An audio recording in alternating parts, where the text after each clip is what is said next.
جی فدا صاحب، یہ تو ہم نے 2022 کے واقعات دیکھے.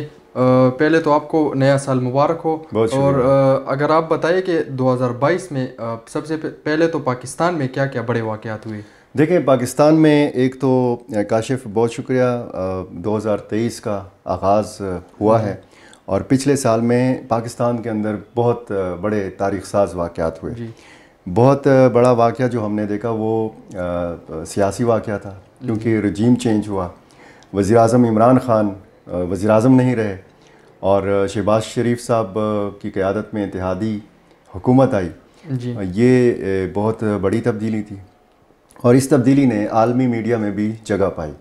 اگر آپ پاکستان کی اقتصادی صورتحال دیکھیں تو پاکستان کی اقتصادی صورتحال اس پچھلے سال میں 2022 میں بہت بدترین رہی، بہت مشکل صورتحال رہی اور عوام مہنگائی کی چکی میں پستے رہے. عمران خان صاحب کے دور میں بھی اور اس موجودہ دور میں بھی ہم دیکھ رہے ہیں کہ مہنگائی کی صورتحال وہی ہے.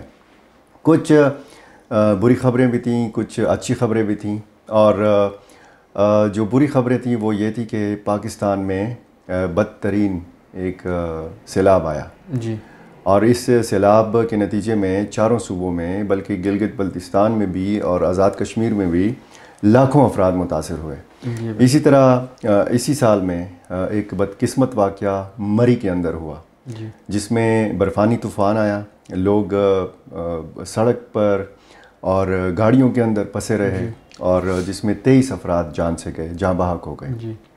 کچھ اچھی خبریں بھی تھیں اور یہ دیکھیں، یہ آپ مناظر دیکھ سکتے ہیں کہ پاکستان جو ہے اس نے جو فیٹف کی گرے لسٹ تھی اس سے پاکستان نکل گیا اور اسی طرح $6 ارب کا جرمانہ جو ہے وہ ختم ہو گیا اور ریکیٹک کا جو معاہدہ ہے وہ سامنے آیا. اچھا، خاتون ایک جج عائشہ ملک صاحبہ، آپ ان کی تصویر دیکھ سکتے ہیں. یہ سپریم کورٹ آف پاکستان کی پہلی خاتون جج مقرر ہوئیں اور اسی طرح 17 سال بعد English cricket team I Pakistan. International کھلاڑی یہاں پہ آئے. یہاں پر مختلف کرکٹ گراؤنڈز کے اندر ہم نے دیکھا کہ انگلش کھلاڑیوں نے اپنے ٹیلنٹ کا مظاہرہ کیا. میچز ہوئے، ٹیسٹ میچز ہوئے اور T20 میچز ہوئے اور اسی طرح ہم نے پھر دیکھا کہ نیوزی لینڈ کی ٹیم آئی، اس نے اپنی شاندار کارکردگی کا مظاہرہ کیا. ارشد ندیم نے کامن ویلتھ میں جیولن تھرو میں گولڈ میڈل حاصل کیا. پاکستان کے لیے ایک بہت بڑا اعزاز ہے اور ارشد ندیم کو بہت سراہا گیا. یہ پاکستان کے لیے جو اچھی خبریں تھیں یہ میں نے آپ کو بتائی ہیں. اور اسی طرح جو پاکستانی صحافی ہیں ارشد شریف صاحب، وہ کینیا میں قتل کر دیے گئے. بہت صحافتی حلقوں نے اس پہ احتجاج کیا، بہت افسوس کا اظہار کیا. بہت دکھ کی گھڑی تھی کہ جب ایک اچھے صحافی سے پاکستان محروم ہوا. اور ابھی تک اس کے کیس کی تحقیقات بھی جاری ہیں. ابھی پتہ لگنا ہے کہ اس کیس میں کون ملوث تھا. اصل قاتلوں تک ابھی تک پہنچا نہیں جا سکا. یہ پاکستان کے حوالے سے بڑے واقعات میں سے ایک بڑا واقعہ یہ بھی تھا. اب اگر آپ دنیا کے حوالے سے بات کریں تو دنیا بھر میں مختلف واقعات اس 2022 کے اندر رونما ہوئے. اس میں دیکھیں کہ اومیکرون جو ہے وہ اس نے دنیا کے مختلف ممالک کو اپنی لپیٹ میں لیا. اس سے پہلے ہم نے دیکھا کہ کورونا کی وجہ سے مختلف ممالک میں بڑے تباہی کے مناظر ہم نے دیکھے ہیں. روزانہ ہزاروں کی تعداد میں لوگ مرتے گئے. پاکستان نے تو کافی حد تک اس پہ قابو بھی پایا، لیکن جو صورتحال اب اومیکرون کی وجہ سے پھر اس سال رہی 2022 میں، اس نے بھی بڑی تباہی مچائی. اسی طرح روس کا یوکرین پر جو حملہ ہے وہ عالمی میڈیا میں بڑا اس نے جگہ بنائی اور ہم نے دیکھا کہ یوکرین سے ایسے مناظر بھی آئے کہ جو افسوسناک مناظر تھے دو ممالک کے مابین. بلکہ اگر یہ کہا جائے کہ روس نے تو حملہ کر دیا لیکن یوکرین کی پشت پر امریکہ بھی کھڑا رہا، دیگر عالمی قوتیں بھی کھڑی رہیں اور اس وجہ سے یہ عالمی خبروں میں بہت جگہ اس نے بنائی اس جنگ نے. ابھی بھی وہ صورتحال جاری ہے. اب 2023 میں اس سال پتہ چلے گا کہ یہ لڑائی جو ہے یہ کہاں جا کر رکتی ہے. اچھا، چین میں شی جن پنگ تیسری مرتبہ اقتدار میں آئے اور یہ ان کا ظاہر ہے کہ پالیسیز ایسی ہیں، عوام کا ان پہ اعتماد ہے کہ وہ تیسری مرتبہ اقتدار میں آئے۔ ملکہ برطانیہ الزبتھ کا انتقال ہوا، یہ بھی عالمی خبروں میں ایک بڑی خبر تھی اور 2022 کی بڑی خبروں میں سے ایک بڑی خبر تھی، اور کئی دن تک یہ جو آخری رسومات ہیں وہ ادا کی گئیں ملکہ برطانیہ کی۔ اور برطانیہ میں آپ دیکھتے ہیں کہ شاہی خاندان کا جو بھی بندہ انتقال کرتا ہے، جو بھی فرد انتقال کرتا ہے، تو ایک لمبی قطار ہمیں سوگواروں کی نظر آتی ہے، پھولوں کے گلدستے وہ وہاں پر رکھتے ہیں، اپنی محبت کا، اپنی عقیدت کا شاہی خاندان کے ساتھ اظہار کرتے ہیں۔ تو یہ بھی ایک بہت بڑا واقعہ تھا۔ برطانیہ ہی کے اندر ایک سال کے اندر تیسرا وزیر اعظم آیا۔ یہ برطانیہ کی حد تک ہی تبدیلی نہیں تھی، بلکہ اس تبدیلی کو امریکہ میں کوئی تبدیلی آئے، یعنی جو بڑے ممالک میں کوئی تبدیلی آتی ہے تو وہ تبدیلی صرف اس ایک ملک تک محدود نہیں ہوتی، وہ پھر عالمی تبدیلی بن جاتی ہے۔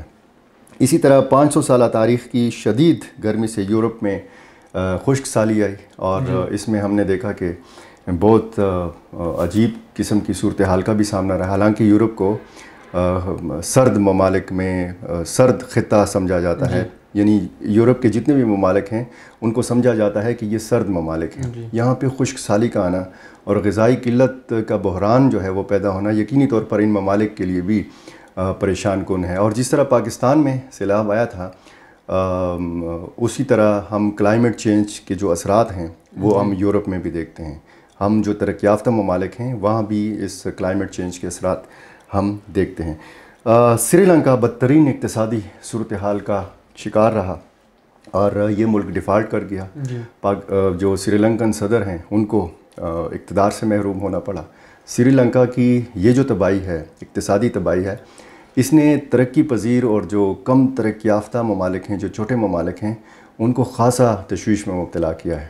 اور یہ بھی کچھ لوگ مثالیں دیتے ہیں کہ جی پاکستان کی اگر اقتصادی صورتحال اسی طرح رہی تو خدا نخواستہ ہم سری لنکا کی طرح ڈیفالٹ کر سکتے ہیں۔ گو کہ موجودہ حکومت تو یہ کہتی ہے کہ بہت جلد ہم اس اقتصادی بحران پر قابو پا لیں گے، لیکن یہ بھی ایک اس سال کا ایک بڑا واقعہ رہا کہ سری لنکا ڈیفالٹ کر گیا اور وہاں پر بہت بڑی تبدیلی ہم نے دیکھی۔